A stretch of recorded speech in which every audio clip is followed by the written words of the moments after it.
Hey everybody, welcome to another episode of The Game Plan. This is all about the Denver Broncos versus the Minnesota Vikings in Week 11 of the NFL season. If you're new to the show, here's what I do. I'll quickly break it down for you. I look at the injuries, the key injuries from both teams. I look at the key statistics in terms of yardage. I look at the key gambler statistics. I'll explain those when I get there. I use all of those together along with the play charting that I do for my fantasy football stuff to devise a game plan, a path to victory for both the Denver Broncos and the Minnesota Vikings. To be clear here, I'm not a fan necessarily of either team. I'm a fan of the NFL. I don't necessarily root for everybody. I just love the game, and I also, bet quite a bit and successfully as well. I also end the video with fantasy football projections for players. So whether you play daily fantasy or whether you're looking for some flex plays or some decisions towards the end of the week, I do have fantasy football projections. Before we get rolling, as I always say, please, if you could give us a like and a subscribe. We have some production features locked for us right now. We need to get bigger to unlock those and make these videos better, so I can do things like give you links to valuable information. That would be great for us. We hope you can help us get there. But let's go ahead and dig in. The first thing I like to do, as I said, is look at the key injuries. I got to say, Denver, of course, Flacco's on the IR. There are some other players that they've been banged up. Denver's probably, as a unit, healthier than they've been in a while. You can see that the one key player that I have on their list, according to ESPN's injury reporting there, Deshaun Hamilton, wide receiver, their second wide receiver at this point, is questionable. You look at the Vikings, they have a lot more key names on this list, as you can see. All are questionable except for Linval Joseph, who is doubtful. That's not a great thing for Minnesota, obviously. Thielen, I think he's a key cog this week. We'll talk about him later. Josh Klein, Anthony Harris, and backup safety there as well. So you notice how I skirted saying his name because I didn't want to butcher it. But let's move on to the next slide here. For here, this is the yard accumulation stats throughout the entire NFL season, and I like to put matchup versus matchup. So you see the Denver Broncos pass offense is ranked 28th. The Minnesota Vikings pass defense is ranked 18th in terms of total yardage. Pass defense for the Broncos is 4th versus the 17th ranked Minnesota Vikings passing offense. Run offense, meanwhile, Denver is at 16th. Minnesota's at 7th defending it. And Minnesota's run offense, no surprises there, as they're 3rd behind Dalvin Cook and Alexander Mattison, but really Dalvin Cook, whereas the run defense for Denver is 17th. Now, this is interesting because this is a season-long accumulation, but Denver's defense has been playing very, very well the last 4 to 5 weeks. And coming into the season for Denver, I was very high, very bullish on this Denver defense. I thought they would be very good. They dealt with some injuries early in the year. It took them a while to kind of, maybe acclimate to the new system that Coach Fangio brought over from Chicago. I got to say, they're playing pretty darn good right now. Based on their record, based on, Flacco and him being out in the press and them changing quarterback, people look down on the Broncos. I think they're maybe similar to the Miami Dolphins, and people look down on them. From a betting perspective, they're actually a little bit undervalued. This line opened up with Denver being 10.5-point underdogs, and I know why, because Minnesota is a very talented team. You look at Minnesota's team, I was surprised that their pass offense is, I guess, I don't mean this in a bad way, but I mean pedestrian. I mean, they're very average, right? You look at them, they're around the bottom half of the league in that yardage. But also keep in mind that, they've basically started the year, I think Cousins had like 10 passing attempts or something. They haven't had to pass the ball that often. And I say the same thing about San Francisco. San Francisco's pass rating is lower. Is it because they can't pass, or is it because their running game is so good that they don't have to pass? And I think Minnesota, when you have Cousins, he's playing well. I've been critical at times of Cousins, but he's played well, especially the last couple of weeks here. Adam Thielen being out, that doesn't help anything, but I do think that this offense is potent when everybody's healthy. Again, I'll talk about Thielen in a little bit. I think he's important in this matchup. For Denver, let's look at the key gambler statistics. And if you're not familiar with betting against the spread and everything, right? Basically, what you look at is professional gamblers look at a few initial stats first. Everybody has their system. I have my system. Everybody has their rules and their own secret sauce. But everybody kind of looks at these numbers first. You look at the yards per play, right? How efficient are you play to play? You look at 3rd and 4th down percentage. That is to say, how efficient are you at staying on the field in key situations? You look at red zone touchdown percentage, not scoring percentage, but touchdown percentage. How good are you at getting 7 points or 8 points or 6 points instead of 3 points? And then lastly, you look at turnover margin just to make sure you're not giving up a lot of extra possessions in a game. Now, if you look at Denver, their offensive yards per play is 5.2. That's bad. I mean, I'm not even going to say that's not good. That's bad. Minnesota's only giving up 5.3 yards per play. That's pretty good for a defense. So not great there. You're looking at Denver. If you take an average of those two, you're looking at 5.25 yards per play for Denver. Really, you want to see an offense up in the high fives or the low sixes, well, any sixes. Speaking of, Minnesota's offense averages about 6.1 yards per play, whereas Denver's defense gives up 5 yards per play. Again, Denver's defense is playing great. They're not the issue here. It's the offense. You have to give the yards per play advantage pretty heavily towards Minnesota at this point, in my opinion. You look at third down percentages, Denver's offense only converts 28% of third downs. That's pathetic. No other way around that. Sorry, I'm not going to mince words, Denver fans. That's bad. You should know it's bad. And I think that's why, that move from Flacco to Brandon Allen isn't as big as it seems. I mean, this offense just wasn't doing anything. My opinion, I'm not a big fan of the offensive play calling, but again, that's not really the slant of the show. That's more of an after-the-season analysis thing. Minnesota's defense, meanwhile, is pretty good at getting off the field. They only allow third down conversions 38% of the time. So for defenses, the lower the percentage, the better. For offenses, the higher percentage, the better, if that wasn't already obvious. Fourth down conversions, Denver does pretty well, 62%. Minnesota's pretty reasonable at getting off the field at 47%. But I'll say this, third down conversions for Minnesota, I'm surprised that they're under 50%. Most of the really good teams are over 50%, maybe even closer, above 60%. They're one of the lower really good teams that I've seen in terms of third down conversion percentage. So it was an interesting one for me. And Denver's pretty good at getting off the field here. Again, if I'm going to give an advantage, just because Denver's offense has shown an inability, a pretty blatant inability to get third down conversions, I give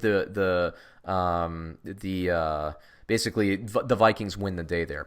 Now, if I look at the fourth down conversion again, I think they're pretty similar there. I would say that Denver's ability to get off the field is better than Minnesota's defense's ability to get off the field there. But fourth downs, that's negligible. They're a little bit more rare. The third downs, I think, a little bit more important in my book. You look at red zone percentage. Not surprisingly, the Denver offense is converting less than 50% of the time in terms of touchdowns once they get into the red zone. Minnesota's getting out of there at only 48% of the time. That's not great, but it's pretty good. Now, Minnesota's offense converts 64% of the time getting into the end zone, getting touchdowns once they get in the red zone. That's fantastic. That's where you see a guy like a dynamic running back like Dalvin Cook and Cousins having weapons like Thielen when he's healthy, Diggs, Rudolph, Irv Smith, out of the backfield, Dalvin Cook.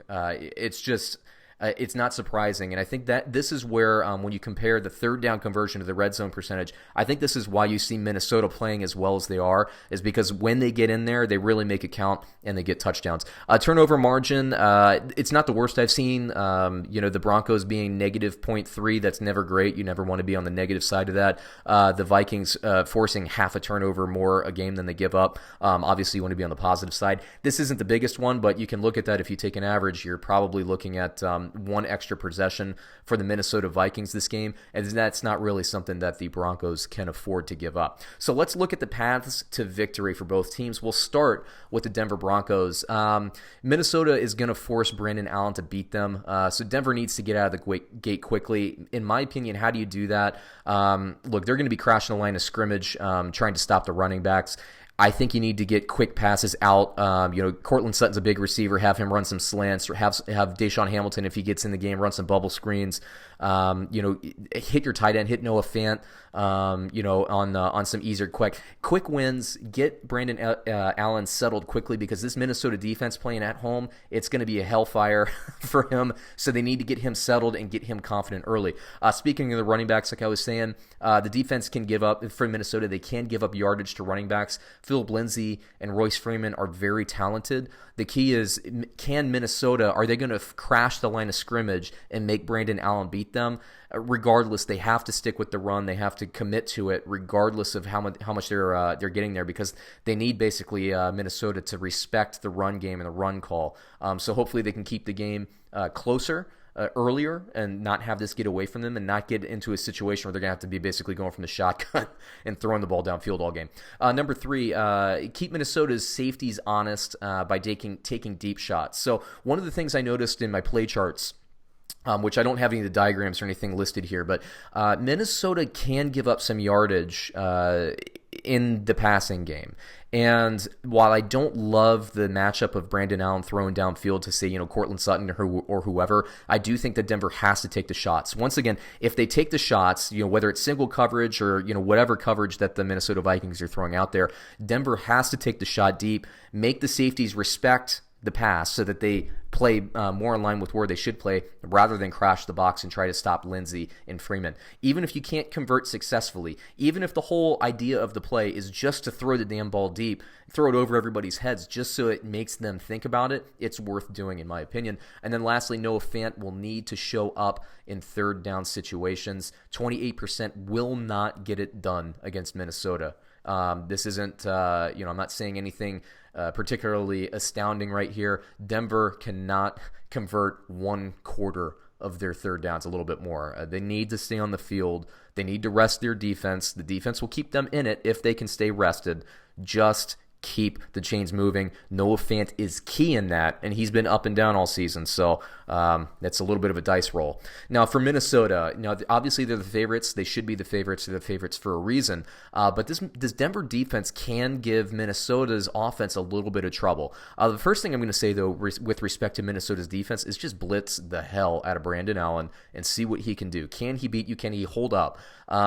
Just put him under pressure early and often. We saw that effect with Pittsburgh versus the LA Rams last week. Do the same thing. Just blitz the guy. Stack the box. I was mentioning before, while you're blitzing, you have all those people up there to face the run. Again, to me, if I'm Minnesota, if I'm Coach Zimmer, I'm saying, look, can Brandon Allen really beat us deep? Can Courtland Sutton, Deshaun Hamilton, or whoever they have at receiver, can they all beat us deep? We'll see. Make them prove it. You have the offense that can really come back and rebound. Really put the pressure on him. I think Minnesota will have success against Denver in doing so. If Thielen can play, if he can suit up, I actually love this matchup for Stefon Diggs. Stefon Diggs, I see having a lot of deep opportunities if Thielen plays, and I think Thielen will be just fine too. Now, if he doesn't play, I think this offense shifts more towards the screen pass to Dalvin Cook, maybe spelling with Alexander Mattison a little bit, just to make sure Cook doesn't get like 40 touches in the game or something. Involve the running backs, especially Cook in the passing game, but hopefully Thielen will play. Hopefully he's healthy enough to play. That's the key thing. And then I love Diggs in this matchup if that can happen. Last one, Denver's defense, they've made adjustments over the last 4 to 5 weeks, but the one degradation that they've had is that they're giving up some yardage to the tight end, okay? So the first maybe 3 to 4 weeks while they were acclimating to the system, while they were dealing with some of these injuries, they gave up some points and everything. They just weren't that great of a defense. Again, looking at the last 4 to 5 weeks, they've been a very, very solid unit, and I think they're going to continue to get better as Fangio puts that defensive philosophy and that defensive program in place. But Denver, I do think that, while they've been adjusting on the Denver side, I do think that Minnesota can get Kyle Rudolph and Irv Smith involved. I don't have great projections for them in my fantasy football analytics, but I do think that they should have some opportunities, particularly in the red zone, both of them. So once again, if Thielen can't play, especially, I think these tight ends will be a little bit more involved. If Thielen does play, I still think that these tight ends are a really good strategic advantage for the Minnesota Vikings. Now let's move it on to the fantasy football predictions from my fantasy football, I call it the Rockobot, my fantasy football computer projections here. These are computer projections based on the play distribution that I've been tracking all season long. So these aren't my just like, hey, Brandon Allen's going to score 12.89 points or whatever. This is actually a computer output here. But here we go in order. We have Brandon Allen at 12.89. That's not a start. Philip Lindsay at 8.95. That's not a start, although I have him in my fantasy team. Even though he's not projected as a start, I will play him. Royce Freeman at 10.07. Courtland Sutton, I do have as a start, definitely at 15.76. I think he's a touchdown candidate. Deshaun Hamilton at 14.28. We talked earlier about taking deep shots. The big question here isn't whether or not the opportunity will be there for these guys. The big question is whether or not Brandon Allen can get the ball out and whether or not the offensive line can hold up against whatever Minnesota is going to be doing with their front four with blitzing. Deontay Spencer at 3.96, Noah Fant at 7.68. Neither are starts. And defense and special teams, 4.9. That's not a great projection. As much as I think that this defense will score well, keep in mind that a lot of fantasy football defense and special teams comes down to how well can you produce turnovers, how well can you sack the quarterback. Even though they're playing great disciplined football, I don't love the matchup this week, okay, for the Denver Broncos. Now, for the Minnesota Vikings, Cousins at a 12.05. I was surprised at how low those projections are. Rockobot really likes the Denver defense and how it's been playing. I do think he gets one touchdown pass, though. Dalvin Cook, I think this is going to be a Cook game. I think he'll run early and often. I think he'll get a lot of catches if you're in a PPR league, and certainly I think he'll get in the end zone. Alexander Mattison, I think, has a fine game. I think he has a better game if Thielen doesn't play, as we've already discussed. Thielen, I think, is a start there, not a great start, not a touchdown candidate. I do think that the touchdown is more likely to go to Stefon Diggs. That's not a great projection, but I do think, once again, if Thielen plays matchup-wise, Stefon Diggs could significantly outplay this projection. Kyle Rudolph at 4.09, that's not a start. Irv Smith, I have up here rather than a third receiver from Minnesota. With respect to BC Johnson, I think Irv Smith is going to be more of a key player in this game. 5.41, and then defense and special teams, I have it at 6.1. Not a great projection, but start worthy if you don't have anybody else. So there you go. That takes me through the entire episode. If you want access to all of these, these Rockobot projections for every team, every player, just tweet at me, send me an email, reply in the comments, and I'll get you set up. I give those away for free.